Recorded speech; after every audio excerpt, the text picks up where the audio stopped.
Welcome back to Cyberspace. I'm your host, Leslie Poston, and today we're diving deep into the manipulative world of gaslighting. Often subtle and insidious, gaslighting is a psychological tactic used to gain power by making victims doubt their reality. This manipulation isn't just confined to personal relationships, but sprawls across our work environments, political arenas, and even infiltrates mainstream media. We'll dissect how gaslighting works, its psychological impact, and why it's such a powerful tool in controlling and misleading individuals or masses. This episode is going to be a bit longer than usual. There's just so much to unpack when it comes to gaslighting, so you might want to kick it up to 2x. We'll be exploring various contexts where gaslighting occurs, from intimate relationships to the global stage, and we'll be diving into some fascinating research along the way. So get comfortable and let's embark on this journey to understand and combat gaslighting. Let's begin by understanding what gaslighting really is. The term gaslighting actually comes from a 1938 play and later 1944 film called Gaslight. In the story, a husband manipulates small elements of his wife's environment, including dimming the gas lights, and then denies that any changes occurred, slowly driving her to question her sanity. Since that time, gaslight has become a widely recognized psychological tactic. Gaslighting involves denying a victim's experience, contradicting facts, and often lying to make the victim question their judgment and their sanity. It's a form of emotional abuse that involves manipulation and psychological control. A study by Stern and colleagues published in 2021 found that gaslighting can lead to severe psychological distress and erode the victim's sense of reality and self-esteem. What's particularly interesting about gaslighting is how it exploits fundamental aspects of human psychology. Our brains are wired to seek consistency and understanding in our environments. When someone we trust repeatedly contradicts our perceptions, it creates cognitive dissonance, and this can be so distressing. That dissonance is at the heart of why gaslighting is so effective and so damaging. Another fascinating study by Sweet in 2019 explored how gaslighting operates as a form of social control. Sweet found that gaslighters exploit societal expectations about gender, sexuality, and other identities to manipulate their victims. For example, a gaslighter might use gender stereotypes to dismiss a woman's concerns as overly emotional, or leverage racial stereotypes to undermine a person of color's experience of discrimination. This shows how deeply ingrained gaslighting can be in our social structures. It's not just an individual psychological tactic, but one that's often reinforced by broader social narratives and power dynamics. This makes it all the more important for us to recognize and address gaslighting, not just on a personal level, but as a systemic issue. What are some of the psychological mechanisms at play in gaslighting? Dr. Robin Stern, in her book The Gaslight Effect, identifies several stages that victims of gaslighting often go through. These include disbelief, defense, and depression. In the disbelief stage, victims are confused by the gaslighter's behavior but try to rationalize it. In the defense stage, they start to push back against the gaslighter's claim. Finally, in the depression stage, they might start to accept the gaslighter's distorted reality, leading to a loss of self-esteem and confidence. Understanding these stages can be useful for both recognizing when you're being gaslit and for helping others who might be victims of this manipulation. It's important to note that gaslighting doesn't always follow a linear progression, and different individuals may experience these stages in different ways or to different degrees. How does gaslighting manifest in intimate relationships and family settings? It can be profoundly destructive, leading victims to doubt their own reality and their sanity. The manipulation often starts subtly, maybe with dismissals of the victim's feelings as overreactions, progressing to outright denials of events that actually occurred. For instance, you might hear phrases like, "You're remembering it wrong," or "You're too sensitive." These seemingly innocuous statements can lead to confusion and self-doubt in the victim. Over time, these small manipulations can snowball into a complete erosion of the victim's self-confidence and their ability to trust their own perceptions. A landmark study by Jacobson and Gottman back in 1998 highlighted how emotional manipulation, including gaslighting, can undermine relationships, leading to long-term psychological effects. They found that the tactics used are often subtle and may involve questioning the victim's memory, isolating them from sources of support, and trivializing their feelings. Breaking that down a bit further, in a romantic relationship, gaslighting might look like a partner consistently denying their infidelity, even when presented with hard evidence. They might say things like, "You're crazy for thinking that," or "You're just paranoid because of your past relationships." Over time, the victim might start to believe that they're indeed paranoid or even unreasonable, even in the face of clear evidence to the contrary. We've heard countless stories from relationship therapists about how gaslighting can escalate from simple misunderstandings to systemic psychological abuse. One therapist described a case where a partner persistently invalidated the other's concerns about fidelity and financial decisions, only to later reveal their deception, leaving the victim in a state of self-doubt and confusion that lasted for years. Dr. Simon, a clinical psychologist specializing in manipulation tactics, points out that gaslighting in relationships often involves a pattern of idealize, devalue, and discard. The gaslighter might initially put their partner on a pedestal, and then gradually begin to undermine their confidence, and finally discard them emotionally or physically when they no longer serve the gaslighter's needs. It's not just romantic relationships either. Parental gaslighting is a serious issue that can have long-lasting effects. A study published in 2018 by Callahan and colleagues showed that children who are repeatedly told their perceptions are wrong may develop severe anxiety and identity issues. These often carry into adulthood, affecting their ability to trust their own judgments in all types of relationships and putting them at risk. For example, a parent might consistently deny or downplay a child's experience and emotion. They might say things like, "You weren't really scared, you're just being dramatic," or "That didn't happen, you must have dreamed it." This kind of invalidation can lead to children doubting their own emotions and experiences well into adulthood. Another study by Baker and Ben-Ami, published in 2011, found that adults who experience parental alienation, a form of gaslighting in which one parent turns a child against the other parent, reported higher rates of depression, substance abuse, and difficulty forming healthy relationships later in life. It's also worth noting that gaslighting can occur in friendships and other familiar relationships. Sibling relationships, for instance, can be breeding grounds for gaslighting behavior, especially if parents inadvertently reinforce it by dismissing one child's complaints about another child's behavior. The long-term effects of relationship gaslighting can be severe. Victims often report symptoms similar to those of PTSD, including hypervigilance, difficulty concentrating, and emotional numbness. A study by Hightower found that survivors of relationship gaslighting often struggle trusting new partners and may have difficulty setting healthy boundaries in future relationships in their personal lives and at work. Speaking of work, the workplace is another common arena for gaslighting, particularly by toxic bosses and colleagues. A toxic workplace often thrives on gaslighting techniques to maintain control over employees. This can range from bosses denying conversations that took place to shifting goalposts without notice, which leads employees to question their professional competence in reality. What might this look like in a typical office setting? Imagine you've just finished a project that your boss assigned to you. You're proud of your work, and you submitted it on time. But when you meet with your boss to review it, they claim they never asked for that project at all. They insist you've wasted company time on something unnecessary, leaving you confused and doubting your own memory of the assignment. Or consider a scenario where a colleague takes credit for your ideas in a meeting. When you confront them later, they deny it ever happened and suggest you must have misunderstood the conversation. Over time, these experiences can make you question your own competence and even your sanity. I've seen real-world examples from my corporate training session that show how recognizing these patterns can empower employees.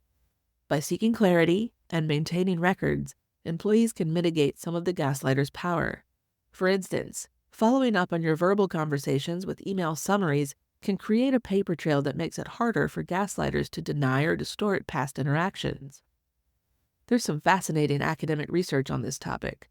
A study in 2018 by Basford and Offerman discussed the long-term impact of workplace gaslighting. They linked it to decreased job satisfaction and increased turnover. The researchers suggest that companies need to foster transparent communication to build trust among employees and discourage manipulative tactics. Another important study by Luck and Sandvik in 2006 confirmed that such psychological tactics can create a hostile work environment, leading to mental health issues and high turnover. Victims often feel powerless and are left questioning their skills and their worth. Looking deeper into the organizational dynamics that allow workplace gaslighting to flourish, it's often tied to power imbalance and organizational culture. A study by Tepper et al. In 2017 found that abusive supervision, which can include gaslighting behaviors, is more likely to occur in organizations with highly centralized power structures and low accountability for leaders. This workplace gaslighting can take many forms. It might involve denying or distorting information, where a manager might tell an employee they never sent an important email, even when the employee can clearly see it in their inbox.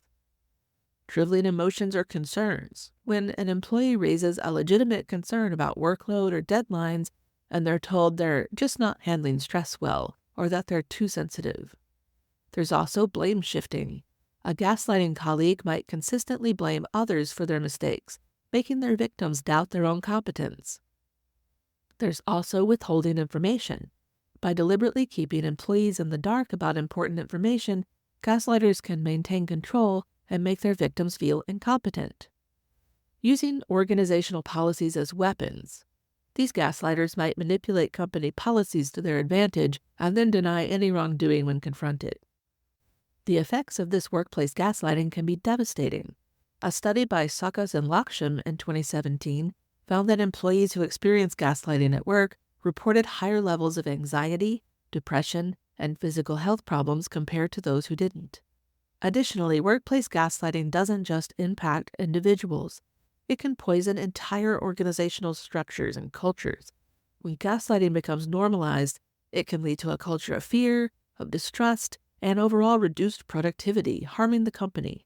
A study by Eisenberger found that perceived organizational support, often eroded by gaslighting behaviors, is strongly linked to employee performance and commitment. So what can organizations do to combat workplace gaslighting? Some strategies I suggest include implementing clear communication protocols, providing training on recognizing and addressing gaslighting behavior, creating safe channels for reporting abusive behavior, fostering a culture of transparency and accountability, and regularly assessing employee well-being and the organizational climate. By addressing gaslighting head-on, organizations can create healthier, more productive work environments where employees feel valued and trusted. What about politics and public messaging? Politically, gaslighting is used to manipulate public opinion fairly consistently. It involves leaders or parties insisting that harmful policies are for the common good or blatantly denying or manipulating facts. This tactic undermines trust in our institutions and our media, fostering a society where truth becomes a matter of opinion. We're experiencing the repercussions of this on a large scale now here in the United States. Political gaslighting is particularly insidious because it operates on a massive scale, potentially affecting millions of people simultaneously. We often see politicians engage in gaslighting by denying factual events or statements that they'd previously made, even when there is clear evidence to the contrary. A politician may claim they never supported a particular policy, despite video or voting evidence showing them advocating for it, leading the public to question their own memory or the veracity of the evidence. There's also manipulation of voter perceptions. During election campaigns, political ads might manipulate facts about an opponent's stance or actions, portraying them in a misleading way to create doubt among their voters. For example, an ad might selectively edit a speech to make it appear as if the opponent supports a widely unpopular measure, when in fact they do not. Politicians might label unfavorable news coverage as fake news, even when the reporting is accurate.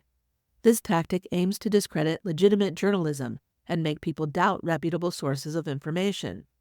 Both of these two tactics are going to get much worse as AI becomes more prevalent. There's also Historical revisionism. Some political figures attempt to rewrite or downplay historical events to suit their narrative. This can involve denying or minimizing past atrocities or exaggerating past successes. Lastly, there's scapegoating. Politicians might blame societal problems on particular groups, deflecting attention from more complex systemic issues or from their own shortcomings. A study by Sander van der Linden discussed how political gaslighting can lead to widespread public confusion and apathy. Constant contradictory messages can cause people to disengage from political discourse altogether. This disengagement is particularly dangerous in democratic societies where an informed and engaged citizenry is necessary for holding leaders accountable. Another study, by Lewandowski et al., explored the persistence of misinformation in society. They found that once misinformation has been accepted, it's incredibly difficult to correct, even in the face of clear retractions. This continued influence effect helps explain why political gaslighting can be so effective and so long-lasting. Recent political campaigns have utilized gaslighting by contradicting verifiable facts, then accusing the media or opposition of spreading fake news.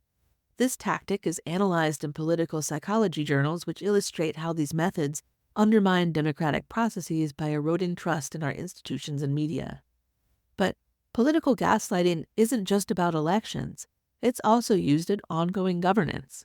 For example, a government might insist that a clearly harmful policy like dropping pandemic protections is actually beneficial to the public. They might cherry-pick data, use misleading statistics, or appeal to emotion rather than facts to support their claims. Over time, this can lead to a populace that's not sure what to believe, making them susceptible to further manipulation, to conspiracy theory, and to danger. What about gaslighting in public messaging and advertising?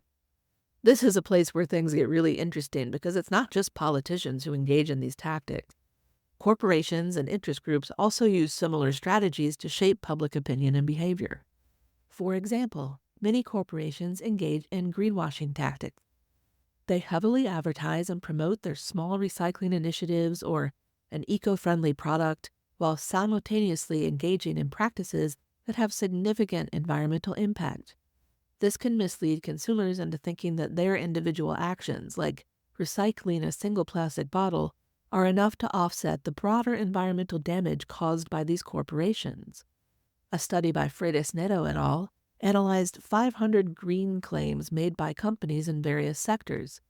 They found that 42% of these claims were exaggerated, vague, or deceptive. This kind of messaging can gaslight consumers into believing they're making environmentally responsible choices when the reality is far more complex. Similarly, mainstream media and advertisement sometimes present recycling as a panacea for all waste problems, neglecting the complexities and limitations of current recycling technologies and systems. It might promote the recyclability of certain types of plastics that, in reality, are rarely recycled due to economic and technical constraints. This can create a false sense of security among the public, leading them to believe that as long as they recycle, they're not contributing to environmental degradation. These examples illustrate how gaslighting in the context of public messaging can manipulate perception, making individuals feel overly responsible for large-scale issues, while the larger and more impactful industrial practices remain inadequately addressed. This misdirection serves to protect corporate interest and maintain the status quo by minimizing public demand for more substantial regulation and reform. Mainstream media, whether knowingly or not, can also perpetuate gaslighting by presenting biased information as balanced, which can confuse and mislead the public. Let's look at some examples from across different media. We already covered the 1944 film Gaslight, but a more recent example is the 2014 thriller Gone Girl, where a character uses elaborate schemes to make it appear as though her husband is abusive and murderous, leading others to question his innocence and sanity. This film showcases how gaslighting can be used not just in intimate relationships, but also to manipulate public perception on a larger scale. On television, we see examples in popular shows like Breaking Bad, where Walter White gaslights his wife Skyler about his criminal activities, making her doubt her suspicions. He consistently lies about his whereabouts and the source of his newfound wealth, causing Skylar to question her own judgment and sanity. In Mad Men, Don Draper often dismisses his wife Betty's concerns about his mysterious past and his infidelities, leading her to doubt her perceptions. This portrayal highlights how gaslighting can be used to maintain power dynamics in relationships and cover up deceit. These fictional media portrayals are important because they help audiences recognize gaslighting behaviors in real life. However, they can also inadvertently normalize these behaviors if they are not critically examined, which is why the study of media literacy is so important. Even in advertising, we see gaslighting tactics. Beauty and health product ads often suggest that normal physical characteristics like body hair or wrinkles are problems that need to be fixed, making individuals question their self-image. This form of gaslighting plays on insecurities and societal expectations to create a perceived need for products. Diet industry ads promote unrealistic body standards and suggest that if you're not losing weight, you're not trying hard enough, implying that the issue is with the individual's effort rather than the efficacy of the product or genetics. This shifts blame onto the consumer, gaslights them into believing that their failure is due to personal shortcomings rather than unrealistic expectations, ineffective products, or things that are outside of their control. What about the news media? While journalistic ethics call for balanced and factual reporting, the reality is often more complex. A study by Lazare and colleagues examined the spread of true and false news online. They found that false news spreads more rapidly and more widely than truth, in part due to human behavior. This kind of environment can make it easier for gaslighting tactics to take hold in the media. For example, misrepresentation of science or health information is a form of gaslighting that can have serious consequences. Mainstream news outlets sometimes present scientific findings in a way that's not entirely accurate, such as overstating the implications of a preliminary study on health. This can mislead the public into doubting well-established scientific consensus on issues like climate change or the fact that masks work well to prevent viral spread or that vaccines are safe. Coverage of economic issues also can involve gaslighting tactics. Economic news can sometimes be presented in a way that blames individuals for macroeconomic problems. For example, news segments that suggest personal spending habits are solely to blame for economic hardship, ignoring larger systemic issues, can make viewers doubt whether broader economic policies or conditions are at fault. Media studies scholars argue for stronger ethical standards in journalism to combat gaslighting, emphasizing the need for clear distinctions between opinion and fact-based reporting, and advocate for media literacy education to help the public identify and critique gaslighting tactics in news outlets. The work on agenda setting theory by McCombs and Shaw showed that media plays a large role in shaping what people think is important. When combined with gaslighting tactics, this power can manipulate and control public opinion on a large scale, often going unchecked due to the perceived authority of news sources. A more recent study by Voss and Thomas examined how social media has complicated the traditional agenda-setting role of mainstream media. They found that while social media can provide alternative narratives, it can also amplify misinformation and gaslighting tactics, creating echo chambers in certain cases that reinforce beliefs regardless of their factual basis. More recently, we found that social media, especially platforms such as TikTok, Telegram, and Snap, can circumvent common media and political gaslighting tactics, providing a necessary real-time feed of actual footage of events, making it difficult for media to spin a narrative. Media gaslighting isn't always intentional. Sometimes it's a byproduct of time constraints, lack of in-depth knowledge on a complex topic, or the pressure to simplify issues for a general audience. However, the effect on the public can be the same: confusion, self-doubt, and a distorted perception of reality. To combat media gaslighting, I recommend diversifying your news sources and seek out primary sources where possible, and even broaden your sources to international sources where possible so you can be sure that you are getting viewpoints that are not strictly from the country where you live. Being aware of your own bias and how it might affect interpretation of the news. Fact-checking claims, especially those that seem sensational or are too good to be true. understanding the difference between news and opinion pieces, and supporting journalism that prioritizes accuracy over speed. By being aware of these tactics and actively engaging in critical media consumption, we can all better protect ourselves from gaslighting in the media landscape. Gaslighting isn't just a harmful interpersonal tactic or a strategy in the media or politics. It's also sometimes intertwined with certain mental health conditions, both as a symptom and as a potential trigger for psychological distress. Let's take a look at the psychological impact of gaslighting and some of the research in this area. Research has identified patterns of gaslighting in relationships where one partner may suffer from a personality disorder, in particular narcissistic personality disorder, or NPD, and borderline personality disorder, or BPD. A study by Miano and colleagues found that individuals with NPD may use gaslighting to maintain a sense of superiority and a sense of control, undermining their partner's perception of reality to align more with their own narcissistic needs. It's important to note that not all individuals with these disorders engage in gaslighting, and not all gaslighters have a personality disorder. However, understanding the connection can help us recognize patterns of behavior and help people seek appropriate help when it's necessary. Gaslighting can also lead to severe psychological effects on the victims, contributing to anxiety, depression, and even PTSD, or post-traumatic stress disorder. A study by Evans in 2021 explored how victims of chronic gaslighting can experience long-term emotional and cognitive disturbances, including confusion, loss of confidence, and an impaired ability to trust their own memory or their own judgment. What are some of the specific mental health impacts of gaslighting, you ask?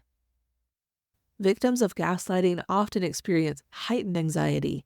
They might constantly second-guess themselves, worry about making mistakes, or fear confrontation. A study in 2017 found that survivors of relationship gaslighting often struggle with generalized anxiety disorder long after the relationship is ended. The constant self-doubt and erosion of self-esteem caused by gaslighting can lead to depression. Victims may feel hopeless, worthless, or unable to make decisions for themselves. Research by Stern found a strong correlation between experiencing gaslighting and developing depressive. In severe cases, gaslighting can lead to symptoms of PTSD. Victims may experience flashbacks, nightmares, or hypervigilance. A study by Johnson et al. In 2020 found that individuals who experienced prolonged gaslighting in intimate relationships showed PTSD symptoms similar to those seen in combat veterans. Gaslighting creates a state of cognitive dissonance where victims struggle to reconcile their own perceptions with the false reality presented by the gaslighter. This can lead to confusion, indecisiveness, or a feeling of losing one's mind.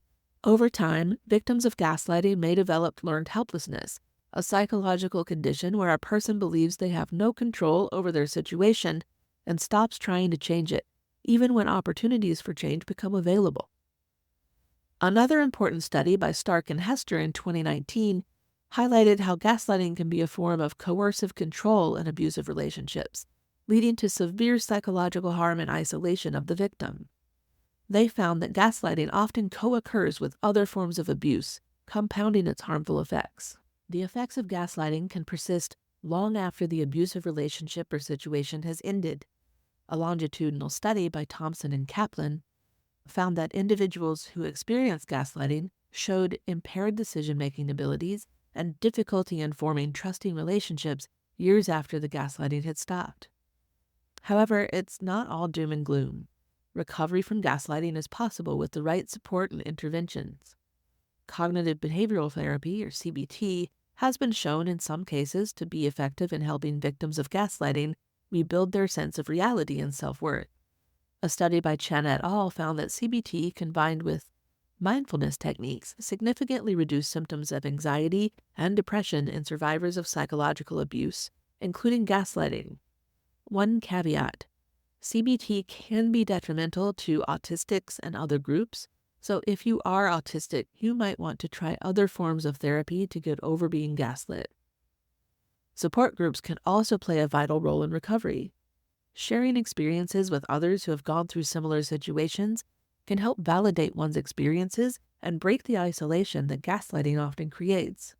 A study by Roberts et al. Found that participation in support groups significantly improved self-esteem, reduced PTSD symptoms in survivors of emotional abuse. A study by Roberts et al. Found that participation in support groups significantly improved self-esteem and reduced PTSD symptoms in survivors of emotional abuse. It's also worth noting that gaslighting doesn't just affect the direct victim. Witnessing gaslighting, especially in familial settings, can have profound effects on children and other family members. A study by Baker in 2016 found that children who witnessed parental gaslighting were more likely to develop anxiety disorders and have difficulty forming more secure attachments in adulthood. A study by Baker in 2016 found that children who witnessed parental gaslighting were more likely to develop anxiety disorders and have difficulty forming secure attachments in adulthood. As mental health professionals, it's critical that we're aware of the signs of gaslighting and its psychological impacts. This awareness allows us to provide more targeted and effective interventions for those who have experienced this form of psychological abuse. Tragically, this cycle of abuse can perpetuate itself, turning victims into perpetrators. In environments where gaslighting is normalized, such as in certain toxic workplaces or abusive familial settings, individuals might adopt these manipulative behaviors as a survival strategy. This adaptive behavior is often a response to prolonged exposure to manipulation, where adopting the abuser's tactics may seem like the only way to regain control or stability in a chaotic environment. Exploring this cycle in more depth, we find learned behavior. Psychological research highlights that individuals who have been gaslit may subconsciously mimic these behaviors in other relationships, not necessarily out of malice, but as a learned mechanism of interacting. A study by Smith and Freed found that such behaviors can be unlearned through targeted therapy and interventions, which focus on understanding and processing the abuse, learning healthy communication skills, and rebuilding trust in their perceptions and relationships. We also find intergenerational transmission. Another important study by Calvet and colleagues found that children who experience psychological abuse, including gaslighting, are more likely to engage in similar behaviors in their own relationships as adults. This underscores the importance of early intervention and breaking the cycle of abuse.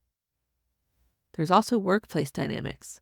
In professional settings, employees who have been gaslit by superiors might adopt these tactics when they themselves reach positions of power.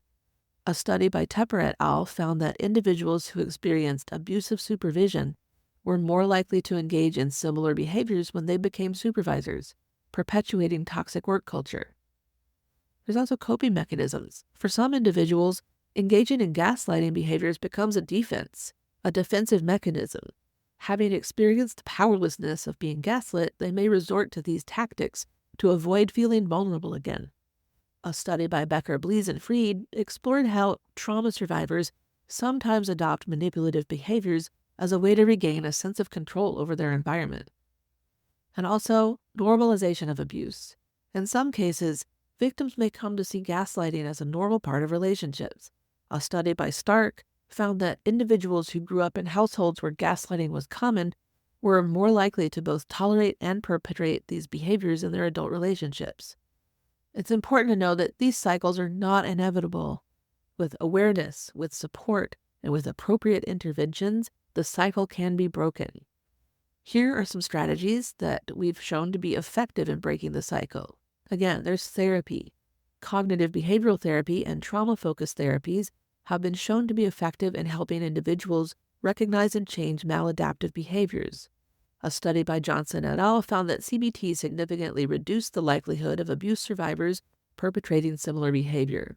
Again, this is with a caveat. If you are autistic or that type of neurotype, you might want to explore other types of therapy or perhaps EMDR. Education also helps. Awareness and education about healthy relationship dynamics can play a big role. A study by Fauci et al. Found that school-based programs teaching about healthy relationships significantly reduced the incidence of dating violence and gaslighting among adolescents. There's also support groups. Peer support can be invaluable to breaking the cycle. A study by Lang found that participation in support groups for abuse survivors reduced the likelihood of engaging in abusive behaviors by providing alternative models of interaction and mutual support. There's also mindfulness practices. Mindfulness and emotional regulation techniques can help individuals become more aware of their behaviors and their triggers. A study by Ortiz and Kempner found that mindfulness-based intervention reduced reactive aggression in individuals with a history of experiencing abuse. And lastly, there's systemic interventions. Addressing gaslighting at a systemic level, such as through workplace policies, community education programs, or media literacy, can help create environments that don't tolerate or perpetuate these behaviors. A study by Rayner and Lewis found that organizations with clear anti-bullying policies and procedures had lower rates of workplace psychological abuse. It's important to note that while understanding the cycle can help us approach the issue with more empathy, it doesn't excuse abusive behavior. The goal is to break the cycle, not perpetuate it. As a society, we need to create environments where gaslighting is recognized, called out, addressed, and prevented. So what does it mean to recognize, address, and prevent gaslighting? Well, recognizing as the first step involves awareness, education, and support from trusted individuals that can help victims validate the reality and begin to heal. Psychological professionals recommend setting boundaries, seeking therapy, and in some cases, removing yourself from the gaslighting environment. What does that mean, though? Well, recognition and awareness is the first step in combating gaslighting. This can be challenging because gaslighting is often subtle and insidious. Empirical research like that by Gillig and colleagues suggests that support groups and therapy are effective in helping individuals rebuild their confidence, but you also need your teammates to acknowledge it's happening at work, your siblings to acknowledge that it's happening in your family, your friends and colleagues to acknowledge that it's happening in the larger media. That recognition is essential. Psychologists recommend maintaining personal diaries and records of interactions to help validate your experience and your perceptions. This practice, known as journaling, has been shown to be therapeutic in numerous studies. For example, a study by Ulrich and Luttgendorf found that expressive writing about traumatic events can lead to improved psychological and physical health outcomes. We talked about CBT earlier, and I mentioned that it doesn't help everyone. It's good for most people, but there are some groups that really don't benefit from it. So what else can you use? There's also dialectical behavior therapy to help fight the effects of gaslighting, which is more focused on mindfulness, interpersonal effectiveness, and emotional regulation skills. I mentioned EMDR, which stands for eye movement desensitization and reprocessing. This can be effective in processing traumatic memories that are associated with gaslighting. Talk therapy may not work for some people. There's certain medications that can help with anxiety and depression associated with gaslighting. You can learn to set healthy boundaries. That's really difficult for most people because a boundary is really controlling your own behavior, not someone else's, right? So you have to be willing to reinforce it by doing what you said you were going to do if the gaslighting happens again. Maybe that involves walking away from a family member or changing a job. So that can be challenging, but definitely recommend working on boundaries. And then there's just education and prevention. You can go with educational programs aimed at boosting your emotional intelligence and your critical thinking skills so that you have the tools you need to combat gaslighting on an individual and societal level. A study by Wolf et al. Found that school-based programs teaching about healthy relationships significantly reduced dating violence and other violence and improved relationship skills among adolescents overall. We've talked about workplace interventions as well, which can be a little harder since an employee is not always in control of that. But a study by Anderson et al. Found that organizations with well-implemented anti-bullying policies had lower rates of workplace psychological abuse. What does well-implemented mean? It means that there are real consequences for bullying, not just filing a report with HR and having it ignored or worse, reported to your manager. There are training programs for managers and employees on recognizing and addressing gaslighting behaviors, and those can also be effective. A study by Georgi et al. Found that leadership training programs that include modules on psychological safety can significantly reduce reports of workplace bullying and improve overall job satisfaction. Talked a bit about media literacy. Given the role that media can play in perpetuating gaslighting on a societal level, media literacy education is important. A study by Zhang et al. Found that Media literacy education significantly improved students' ability to critically analyze media messages and resist manipulation tactics such as gaslighting. There's legal and policy interventions. On a broader societal level, legal and policy interventions can play a role in combating gaslighting. For example, the recognition of coercive control as a form of domestic abuse in some jurisdictions has helped to address more subtle forms of psychological abuse in relationships, including gaslighting. A study by Stark and Hester found that these legal changes have impacted responses to domestic abuse positively. There's also technology-based solutions. In the digital age that we live in, technology can play a role in combating gaslighting as well. For instance, apps that allow for secure documentation of abusive behavior provide valuable evidence for victims' claims. A study by Glass et al. Found that safety decision aid apps can be effective in helping survivors of intimate partner violence, including those experiencing gaslighting, to assess their situation accurately and access help. And finally, there's community-based interventions. These can be powerful in combating gaslighting. A study by Goodman and Smith in 2011 found that community-based advocacy programs that provide emotional support, safety planning, and access to resources can significantly improve outcomes for survivors of abuse, including those who have experienced gaslighting. As we wrap up today's episode on gaslighting, it's clear that this manipulative tactic can have profound psychological effects. Gaslighting is a pervasive issue that affects so many areas of our lives. By shining a light on this manipulation tactic, we empower ourselves to recognize, resist, and rectify its impacts. Whether in our personal lives, our workplaces, or the broader societal discourse, understanding the psychology of gaslighting helps us foster healthier, more authentic interactions. By staying informed and vigilant, we can protect ourselves and support others who may be victims of this insidious practice. Remember, knowledge is power, especially when it comes to maintaining our mental health and discerning truth from manipulation. The journey to combat gaslighting is ongoing, but with continued research, education, and support, we can create a society that's more resilient to these manipulative tactics. As individuals, we can work on building our self-trust and our critical thinking skills. As communities, we can foster environments of mutual respect and open communication. And as a society, we can push for policies and practices that discourage gaslighting and support those who have experienced it.